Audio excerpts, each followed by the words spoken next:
Hi. This setup is not good because I'm using an iPad as a light and my car light because I keep recording at night. So apologies again. Also, I have a really slutty top on. So I'm trying to cover myself up as best as I can. Because I want you to focus on my words, not my tits. So today I want to talk about confrontation and conflict and communication and how I feel like a lot of people don't seem to know the difference. So I had a situation recently where I felt like something could have almost not like an awkward situation, but there was a situation that I felt like could have been avoided had there just been a conversation about it. And I was trying to explain that, because I'm very much the sort of person, and I don't know if this is an ADHD brain thing, where I would just rather someone speak to me if there's a problem and address it than I don't know, be weird about it, because then I feel when you feel like someone's being weird with you and then you're being weird, and then it's just this big cycle of we don't know what to do, we don't know where to go, it's awkward, you feel like you can't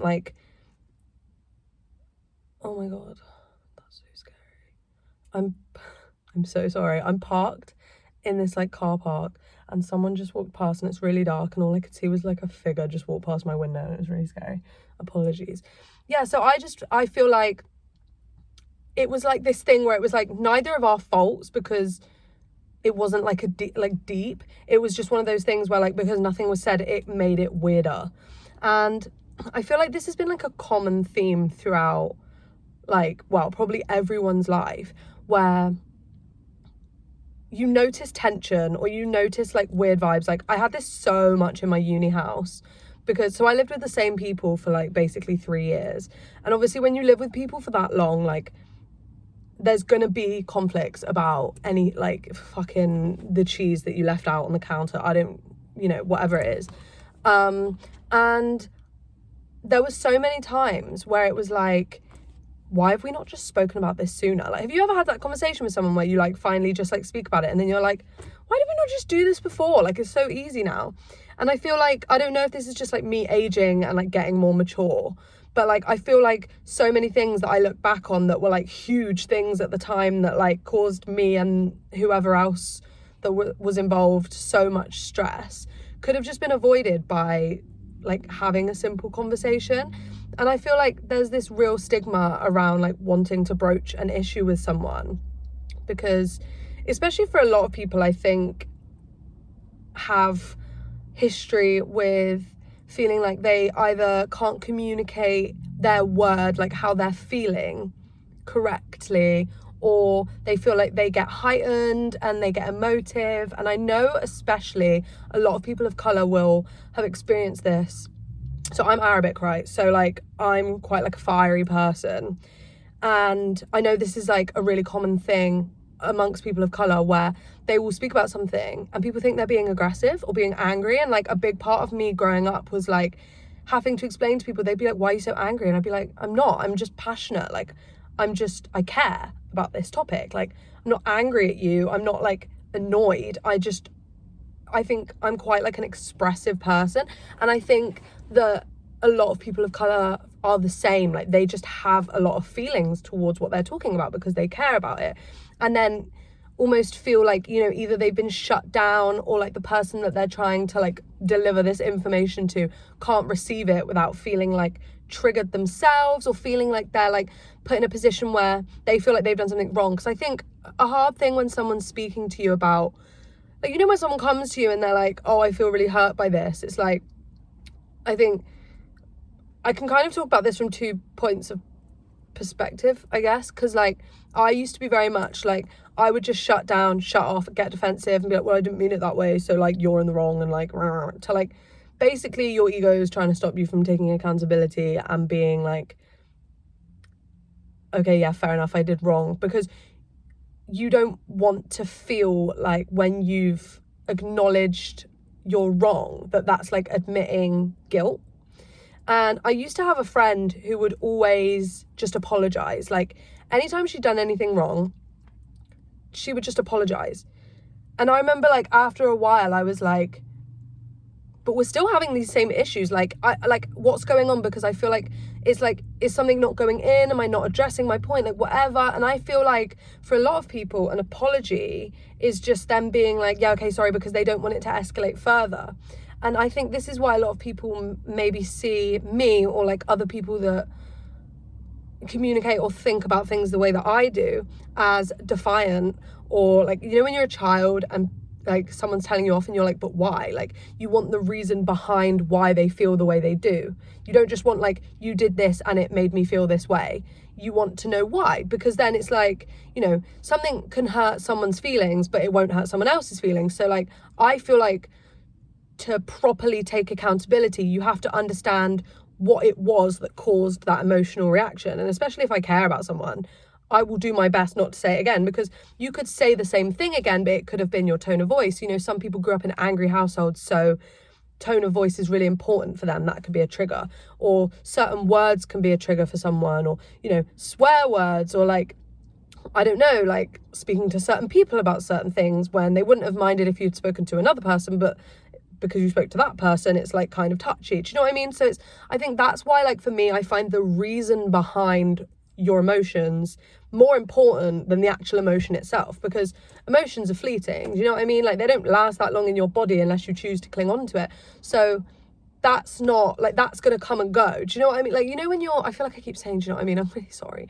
But I feel like when you experience upset in any kind of way, there's a real like disconnect, I think, of a lot of people that don't necessarily know how to explain why they feel the way they do. Or like, I was talking to my therapist the other day and she was like, you're a very emotionally literate person, and you've spent basically, like, I've spent a lot of time trying to understand why I feel things, or like why I'm triggered by certain things, and like obviously like going through therapy and things like that like helps, and you know, but I think it was so funny because I was talking to my mum earlier and she was like, I just don't talk about my emotions ever, because I grew up in a family where like it just wasn't discussed. Like we just didn't talk about it.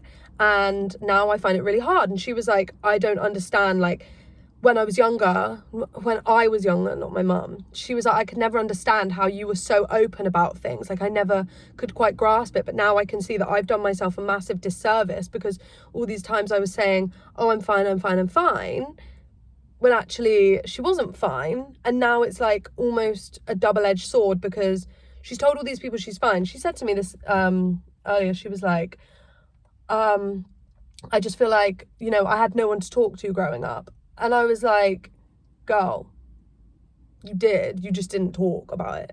Like I was like, you literally have more friends than me. Like you had so many people to speak to about it. You just chose not to. And I can understand why you chose not to, because your past, you've clearly been like shut down, or, you know, weren't given the tools, or were told you're being over dramatic or whatever. So you've just not done it. Like your reasoning is valid as to why you feel that way and why you've decided to do that. However, you can't, like, it's almost like, I feel like, especially with like anxiety, it's like, I don't want to say victimization in like a, you're victimizing yourself, because I don't mean it like that. But what I mean is like victimization in the sense of like, you need to be able to speak about these things. Like no one is stopping you from speaking about it. And just because people in your past have done that, it doesn't mean that everyone's going to do that. And I think that's why a lot of people say, especially people that are like on the spiritual path or like the self-help path, like they say it's really important to keep challenging your negative core beliefs, because you'll find over time, because I have like a really negative core belief that I'm like bound to be betrayed, because I've been betrayed by some people that were like very close to me, like quite a lot throughout my life. And I was talking to Amanda about this, and she was like, how many people? And I was like, I don't know, I would say like 3 or 4 times in my life that were like really bad. And she was like, but how many other people do you know? And I was like, loads. And she was like, so statistically, it's not actually that many. It's just you're just weeding out the good and the bad, and that's normal. Like this isn't that you're bound to be betrayed. It's just that you've acknowledged that you have been betrayed, because there's loads of other people that haven't betrayed you. So it's that thing again of like thinking to yourself like, oh, I don't have anyone to talk to, or oh, I don't know how to talk about this, or I don't know why I feel this way, or I feel like I'm going to be betrayed. And then being like, actually, like, it's kind of, you need to like zoom out. And I have a podcast about like, if in doubt, zoom out. Love that podcast. My friend Freddie, he told me that sentence years ago, and it's about like stocks and trading, and it's about how like if you're worried about your stock right now, just zoom out, because if you look at like the grand scheme of things, the graph is always going to go up, obviously, unless it's like, I don't know, like NFTs or something, because apparently they failed. But it's that thing of like being able to look at things collectively and seeing that it's not always going to be like that. Like, it's not always going to be that way. It's just that you choose to identify with the times you've been hurt, because it's really easy to identify with pain. It gives us something to like, you know, common ground. Like, it keeps you safe. You're like, well, I was hurt once, so I'm never going to do that again. Because I have this about like certain things. I'll be like, you know, I won't do certain things because I've done them a few times and they've ended badly. But then it's like, well, what about all the times that you did it and it didn't end badly? Do you know what I mean? It's like, you need to be able, and it's really hard. Like, this isn't an easy thing to do. And I feel like, I know I talk about things quite flippantly and like in a nonchalant manner, but I don't mean for it to come across like it's, you know, like easy and everyone can do it, because otherwise everyone would be happy and there'd be no mental health issues in the world and everyone would be living in harmony and there would be no confrontational conflict ever, because it is hard. Like, it's not an easy, oh, I just bit my tongue, sorry. It's not easy to do that, and to take that first step is probably like the hardest part. But I think it's like, once you do that and have the success of like, oh, I didn't get thrown down the stairs for telling you that could you please like wash up after yourself, because, you know, I would quite like a clean kitchen so that I can cook too. Do you know, things like that? Like, I'm just thinking like uni examples. But yeah, no, I think it's like, it's interesting when you come to like, I think when I speak about conflict and confrontation, it can be like personal within yourself, or it can be to do with other people. Like, I know I've kind of flitted between 2 points here, but I think for me it's like, well, and probably everyone else as well, it's like this approach applies to both. Like, if you can, and I think that's why a lot of people that have done a lot of self-help have better external communication techniques, I don't know, because they've been able to apply those to themselves, and they've been able to afford themselves the grace of saying like, okay, you know, like, this didn't work out once, or I wasn't happy with how I behaved this time. Because I think about this all the time, like the amount of times that I do things, or I behave in a certain way, or I say a certain thing and I think like, that wasn't very kind, or like, that wasn't very nice, or like, I don't know, I don't really like the way I just behaved. But like, you acknowledge it and you just make a mental note not to do it again. And I think because I can now do that for myself, like, I can say, I don't like the way that I handled that, or I don't like the way that I did that. Like, I'm allowing myself to make mistakes. You're then gonna apply, because obviously everything internally is everything externally is a reflection of the internal. So if you can do this internally first, you'll have a much easier time doing it externally. And I think as well, if people see you making mistakes and being honest about it and being like, fuck, like, I shouldn't have done that, I'm really sorry, like, even if you're apologizing to yourself, they'll probably have an easier time with you when you come to them with like queries, or like, you know, this hurt my feelings when you said this, like, it's a bit of a trigger for me, because they'll be able to, like, they will have seen you in the past forgive yourself. And I think forgiveness is a really important thing, because I don't like overly really believe in apologies just meaning saying sorry. I think that an apology is something that cannot be delivered there and then. Like, you can say, I'm really sorry you feel this way. I'm really sorry that my actions have resulted in this emotion. Now that I understand your trigger, I won't do this again, or I will like do my best to avoid situations where this will happen again, blah, blah, blah, blah, blah. But until you're put in a situation where that same thing is brought up again, they're not going to know. Do you know what I mean? So it's like, there's no way. You just have to kind of take their word for it and then just hope for the best. And I think that's why relationships are so like giving, I guess, because it's like an ebb and a flow thing. Like, you kind of have to give things time to pan out. And I think when you are going through the process of speaking to someone about something that's upset you, or you're not happy with, or like maybe you think like they could have done it differently or done it better, or like, you know, been more considerate or whatever, you can kind of think to yourself, if this was me, like, how would I want this situation to go? Or like, you know, if I'd made this mistake. And I think the hardest part, I thought I was going to cough. The hardest part about those situations is when someone really hurts you that you like really love, or like you think to yourself, I would never do that to you, especially if they know your triggers and they like, you feel like they know that what they've done would have had these consequences. That's when it's hard. Like, you know, I can talk about cheese being on the counter and things like that, like things that don't matter. But when it comes to, I think those are like the starting points, you know, like they're the like low level, enter yourself into the communication side of things. But when it becomes things that are really like detrimental to, you almost feel like your whole relationship is compromised. I think it's like, if you have those building blocks that you've already put up of being able to be kind to yourself and being able to have like these earlier conversations about things, and setting boundaries, I think is a really important way to do that. Like, cause I think if you can set boundaries early on into a relationship and say like, no, I don't like that, or I don't want to do that, in a way that's not like angry. And obviously this is another thing, is that anger is interpretive and people will see anger maybe where it isn't. Like, you know, people that grew up in an angry home are going to be much more susceptible to the signs of anger.